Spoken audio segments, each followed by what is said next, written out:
में ओकरा मारते त्राक त्राक त्राक 3-4 फैट मारते हैं, ओकरा पूरा रूम का गॉड सोच जो है वो फोड़ फाड़ देते हैं, पूरा का पूरा गॉड जो होता है। बिहार की मीडिया, भारत की मीडिया क्या करता है कि सरकार के बात को जनता के पास पहुंचाता है कि फलना जी जो है इस दौरा पे गए हैं, फलना जी हाई कर लिए, हाउ कर लिए हैं, और जनता इधर मर रहा है क्यों के फर्क। लेकिन कुंदनमा क्या करता है कि गजनी वाला केस कटवा लेता है, हीरो वाला चश्मा पहन लेता है, ओकरा बाद कहता है कि हम भारत के सभ्यता और संस्कृति को नहीं मानेंगे, हम अमेरिका नियन रहेंगे, हम जो है इंग्लैंड नियन रहेंगे, हम हाउ बनेंगे, हम हाउ बनेंगे। 3 साल से मेरे द्वारा जितने भी इंग्लिश में क्वेश्चंस गेस करवाए जाते हैं वो पूरे के पूरे क्वेश्चन टकरा जाते हैं। हाल फिलहाल में सेंटअप एग्जाम हुआ था, वो भी पूरा का पूरा टकरा गया था। उसके पिछले 3 साल के जो भी क्वेश्चंस थे वो फाइनल एग्जाम में टकरा जाते हैं। तो आज आप सभी प्यारे प्यारे भाइयों के लिए और आप सभी प्यारी प्यारी बहनों के लिए हमने लाया है इंग्लिश के 15 ऐसा सब्जेक्टिव क्वेश्चन जिसका भाषा बहुत नॉर्मल आपको मिलेगा। यानी कि आप guess paper question bank model set से जब आप याद करते हैं तो उसका आंसर बड़ा हार्ड लगता है, उसमें ऐसा ऐसा वर्ड देले रहता है ना भैया कि जो ठीक से याद नहीं होता है आपसे। तो उस सब का झंझट खत्म कीजिए, आप जो है 15 को सब्जेक्टिव क्वेश्चन विथ आंसर समझा देंगे।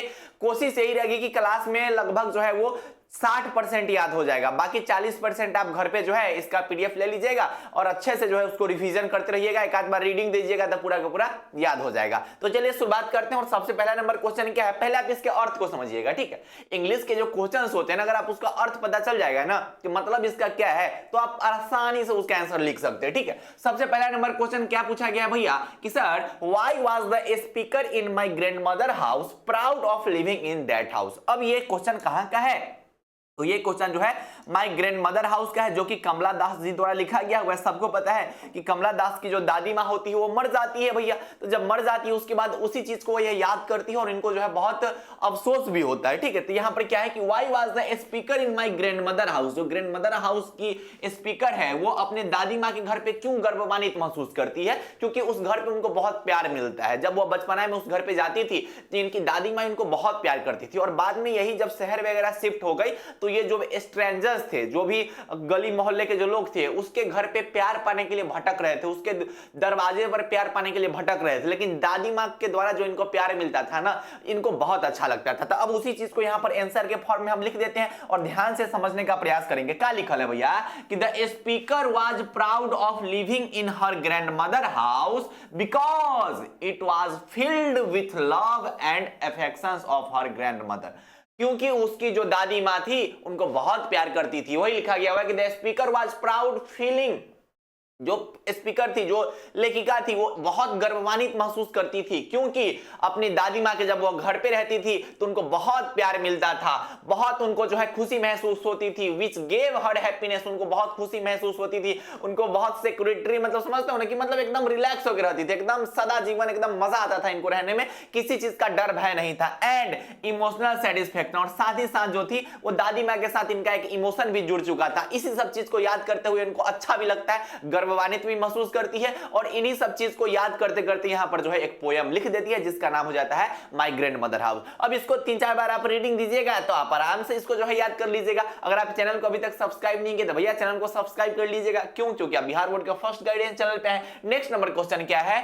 कि why does the poet feel honoured in the poem snake, यानी कि जो स्नैक पोयम आप पढ़े हैं, स्नैक कविता पढ़े हैं, उसमें जो कवि साहब होते हैं, ठीक है, डीएस लॉरेंस साहब, वो सांप को देखकर क्यों अच्छा उनको महसूस होता है, ठीक है, क्यों, क्योंकि इसके पीछे रीजन होता है। क्या रीजन है कि the poet feels honoured because the snake comes to the water trough, क्योंकि जब कभी पानी पीने जाते हैं वहां पर जलाशय के पास, तब जलाशय के पास जब पानी पीने कभी जाते हैं तो वहां से पहले क्या आया रहता है, वहां पर पहले सांप आया हुआ रहता है, और सांपवा पहले वाटर ट्रो में क्या करते रहता है, पानी पीते रहता है, और ये देख के इनको बहुत अच्छा लगता है, ठीक है। ऐसा नहीं कि उसको पत्थर से मार देते कि हेरो सांपवा भाग, ऐसा कुछ नहीं करते, इनको देख के बहुत अच्छा लगता है, और ये जो है उस सांप को क्या समझते हैं, एक गेस्ट की भांति समझते हैं, एक सांप को क्या मेहमान समझते हैं, बताइए। एंड ड्रिंक्स वाटर कामली, क्योंकि सांप जो है ना बहुत आसानी से, बहुत प्यार से जो है, बहुत काम डाउन नहीं होता, एकदम रिलैक्स होकर पानी पी रहा था, ठीक।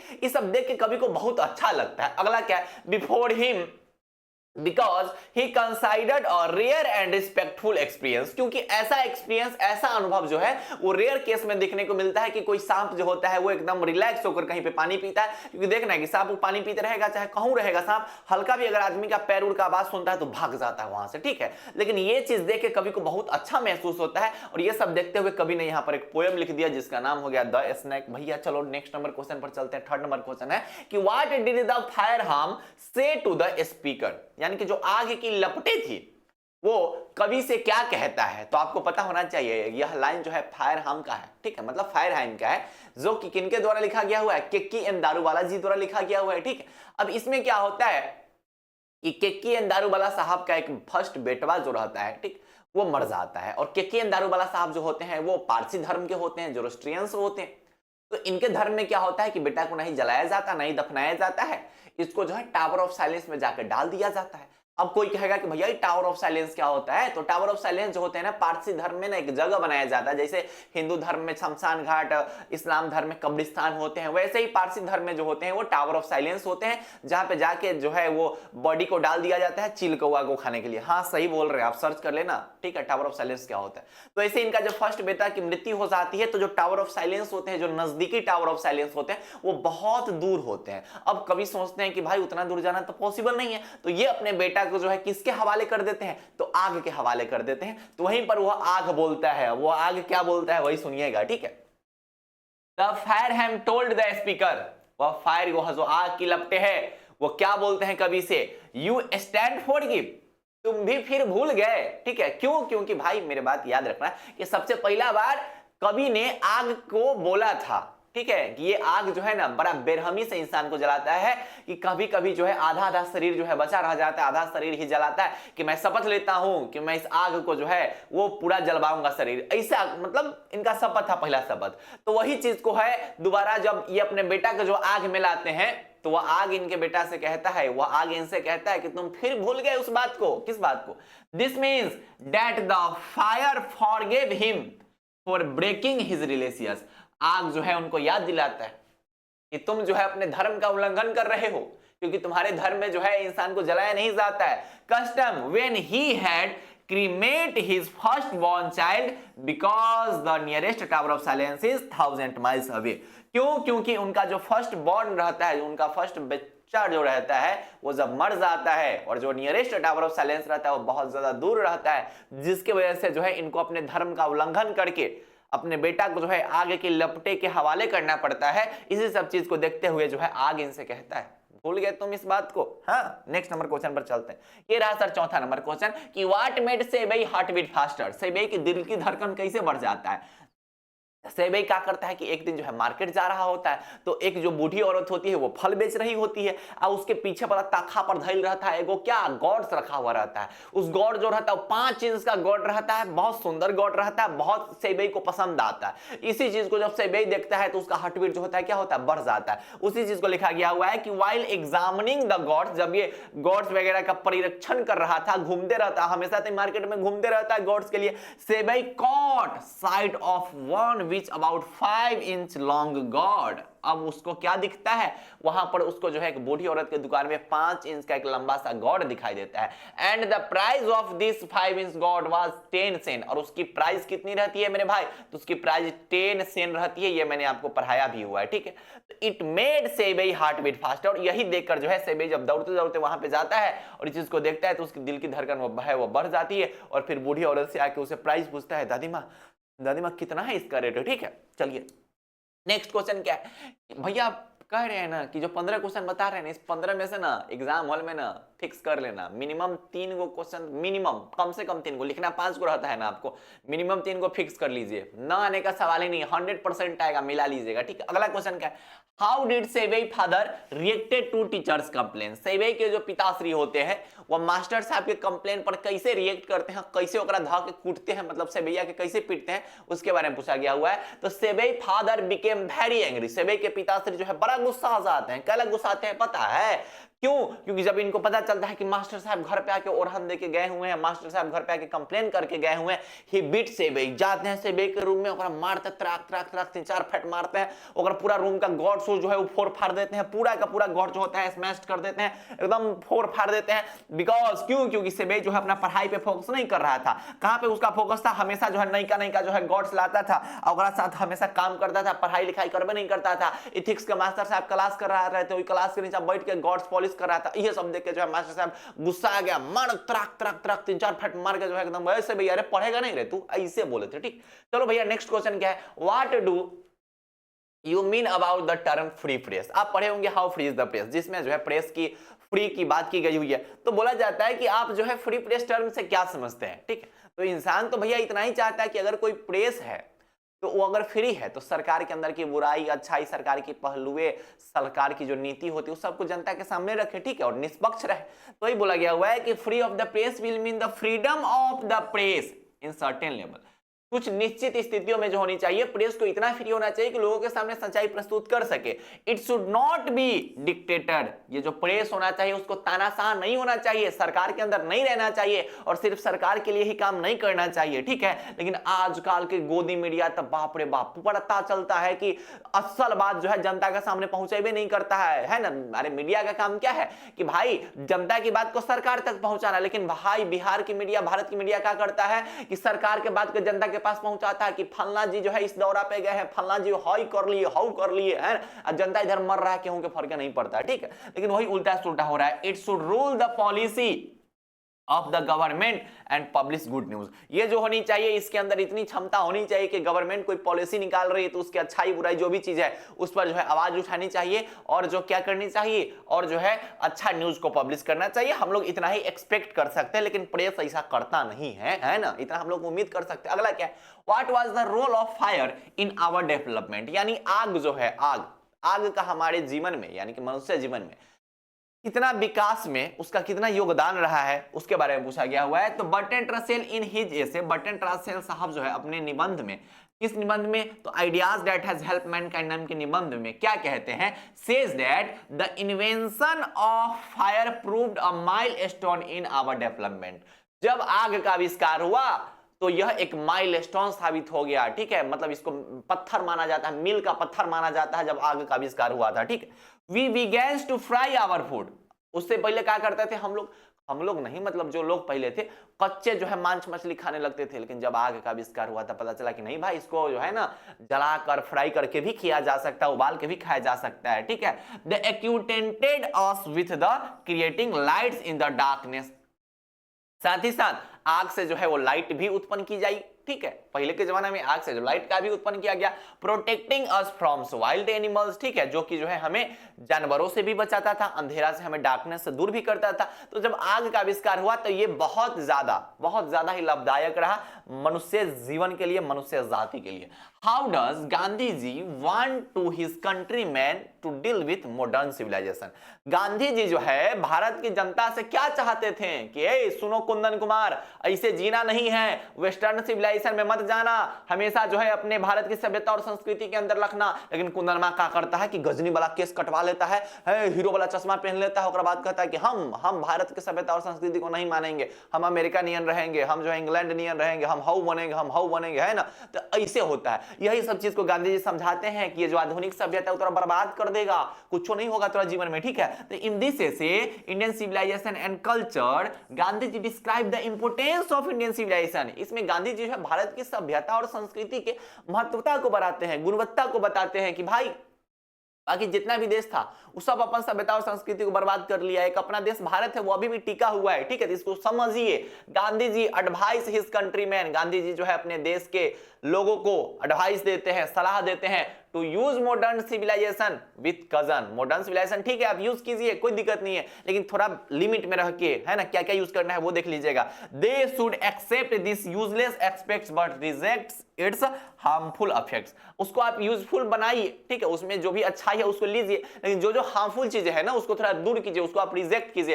And follow the truth, simplicity and self discipline. और हमेशा जो है भारत की सभ्यता हमें क्या सिखाती है? सत्य सिखाती है, साधारण रहना सिखाता है, और साथ ही साथ जो है डिसिप्लिन में रहना सिखाता है। तो हमें इन सब चीज को बरकरार रखना चाहिए। नेक्स्ट नंबर क्वेश्चन का है भैया, व्हाट हैपेंस इन ऑटम?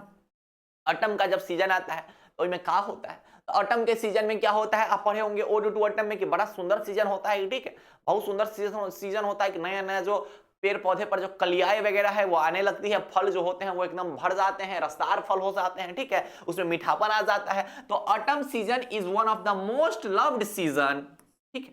जैसे स्प्रिंग सीजन किसी को पसंद है, जैसे समर वेकेशन किसी को पसंद होता है, केहू केहू को तो ठंडो पसंद आता है। हमको तो यही नहीं समझ में आ रहा है कि ठंडा केकरा केकरा पसंद आता है भाई, है? मतलब पता है इस बात रियल है ना कि ठंडी आई तो लोग का कही कि ऐसे बढ़िया ना गर्मी रहलस, है ना, कि केहू बाहरों तंगा बैठ के ना पेड़ों के पास बैठ के ना हवा जो है ना बेना डोला लेते थे तो काम चल जाता था, है ना। और जब गर्मी आएगा तो क्या बोले कि ऐसे बढ़िया ना ठंडा रहलस, बीपी हाई हो रहा बा, ठंडा में तो रजाई के अंदर ब्लैंकेट के अंदर घुस के आराम से सो जावे के रहे, ठीक बा।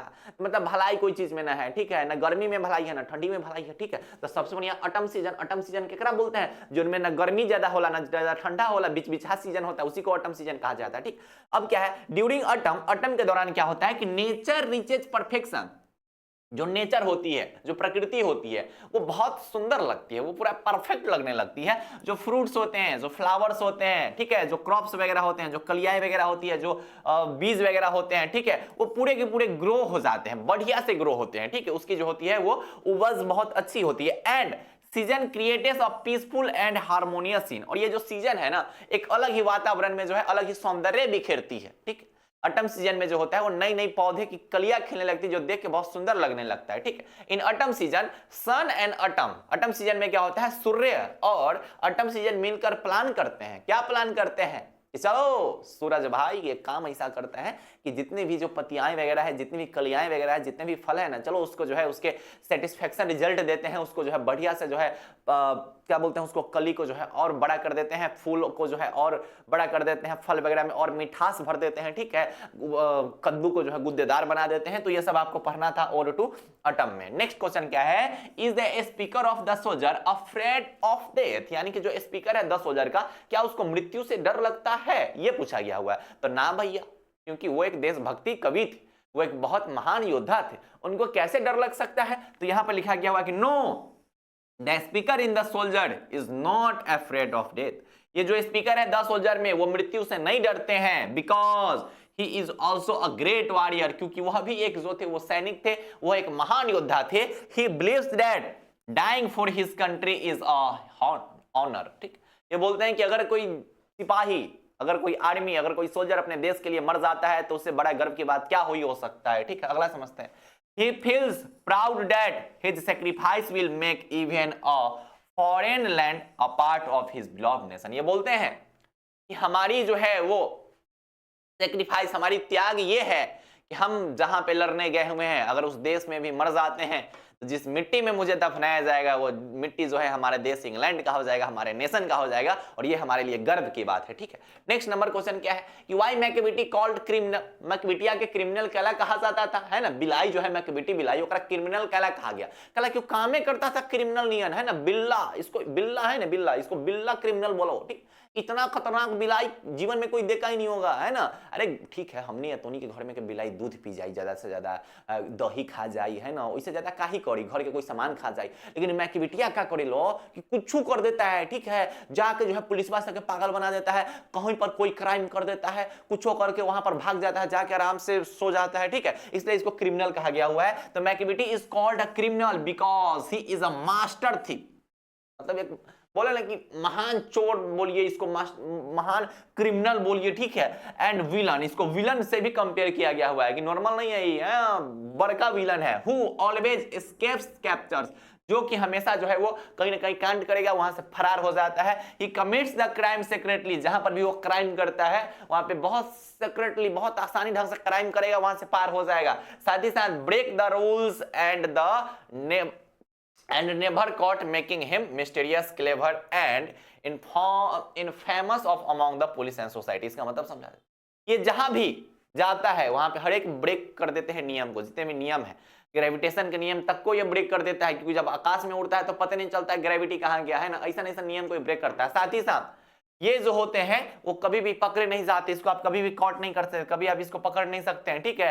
ये देखने में बड़ा अचंभित है, ठीक है, बहुत अचंभित बिलाई है, बहुत चालाक है, ठीक है, और कहीं भी काम करता है उसके बाद वहां से फरार हो जाता है, ना इसको पुलिस खोज पाता है, ना ये सोसाइटी के लोग जो है इसको खोज पाते हैं। नेक्स्ट नंबर क्वेश्चन क्या है कि what does king junior say about life of नेग्रोज, नेग्रोज के लोगों के बारे में जो है किंग जूनियर साहब जो है क्या कहते हैं।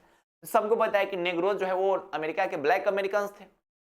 100 साल पहले जो है वादा किया गया था कि नेग्रोस के लोगों को भी जो है समान अधिकार मिलेगा, लेकिन ऐसा नहीं हुआ कि नेग्रोस के लोग को उसका अधिकार नहीं मिल रहा था। तो आई पर क्या हुआ कि मार्टिन लूथर किंग जूनियर साहब जो है प्रोटेस्ट स्टार्ट किए, ठीक है। तो किंग जूनियर साहब say that the life of नेग्रोज is still suffering from injustice, कि जो नेग्रोस के लोग हैं उसकी जो जीवन है वो अभी भी क्या है, अन्याय हो रहा है, उसके साथ बड़ा दिक्कत हो रहा है, इनजस्टिस हो रहा है, और उसी के आग में वो लोग झुलस रहे हैं। आफ्टर 100 ईयर, 100 साल बाद भी जो है यही सेम स्थिति है। 100 साल पहले वादा किया गया था कि सेम अधिकार मिलेगा, लेकिन अभी भी सेम अधिकार नहीं मिला है। दे फेसेस डिस्क्रिमिनेशंस, उनको जो है वो नस्लीय भेदभाव, रंग के भेदभाव है ना, ये सब चीजों का जो है वो सामना करना पड़ता है। दे denied equality and basic rights, उनको जो है उसकी जो समानता है उसे दूर रखा जाता है, उसके जो अधिकार है, ठीक है, जो उसकी मानवता की अधिकार है उसे भी दूर रखा जाता है। एंड लिव विदाउट फ्रीडम, और साथ ही साथ जो है बिना स्वतंत्रता के वो लोग जी रहा है।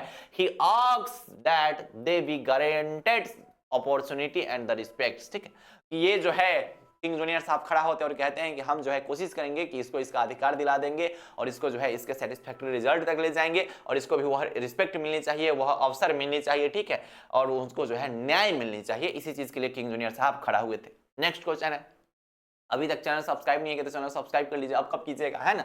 इन what dress did the author go along with Nanu Kaka, Nanu काका के साथ जो ऑथर है वो किस ड्रेस में गए हुए थे वो बता दीजिए। तो they firstly manage to outlandish luxury car. अच्छा होता क्या है कि सबसे पहले लाला सोहनलाल के घर पे जाते हैं, छोटा कार लेके जाते हैं, तो उसका जो सेक्रेटरी रहता है इनके साथ अच्छा बिहेव नहीं करता है, तो दूसरा कबाड़ी करते हैं, कहा है कि भाई लाला सोहन का वैल्यू नहीं दे लो, ए भांजे चलो ऐसा काम करो कि चलो एक बड़का कार लेके आओ, तो अब बड़का कार लेके चलो, लग्जरी कार लेके चलो, लग्जरी कार लेके जो है किसके घर पे जाएंगे, वेलफेयर मिनिस्टर के घर पे जाएंगे, ठीक है। तो लग्जरी कार का प्लान करते हैं और वेलफेयर मिनिस्टर के घर पे जाने का प्रयास करते हैं, और जो कवि साहब होते हैं, जो लेखक साहब होते हैं उसको क्या बना देते हैं, तो जो लेखक साहब होते हैं उसको क्या बना देते हैं, तो ड्राइवर बना देते हैं, और उसको जो है जोधपुरी कोट पहना देते हैं। तो वही है कि they first manage outlandish luxury car, वो सबसे पहले जो है आउटलैंडिश लग्जरी कार मैनेज करते हैं, किसके लिए, इंप्रेस करने के लिए, किसको, वेलफेयर मिनिस्टर को। कैसे भी वेलफेयर मिनिस्टर को इंप्रेस करना है कि उसके घर पर जब घुसम ना, है ना, तो लगे के चाहिए कि केहू आइल बा, ओई के लिए, ठीक बा। अगला है क्या, the author went there in Jodhpuri coat, और जो लेखक है उसको जोधपुरी कोट पहना देते हैं, उसको ड्राइवर बना देते हैं। उसके बाद क्या करते हैं कि अपने आप को जो है वो नानू का एक एस्ट्रोलॉजर बना लेते हैं, और कहां के एस्ट्रोलॉजर, तो निन्नौर के राजकुमार का एस्ट्रोलॉजर बन के ओकरा घर पे एंट्री मारते हैं वेलफेयर मिनिस्टर के घर पे। नेक्स्ट क्वेश्चन क्या है कि how do autumn and spring related to spring, ठीक है। अब ये जो ऑटम सीजन होते हैं और जो समर सीजन होते हैं वो कैसे जो है स्प्रिंग से रिलेटेड होते हैं उसके बारे में बताया गया। तो तीनों सीजन एक दूसरे से जो है वो रिलेटेड होते हैं। कैसे होते हैं कि जो स्प्रिंग सीजन होता है, स्प्रिंग सीजन जो होते हैं वो कैसे सीजन होते हैं इसके बारे में सुनिएगा कि स्प्रिंग सीजन, ए भाई क्या हो रहा है भाई, ऐसे मत करो भाई, भाई भाई भाई रुक जाओ भाई।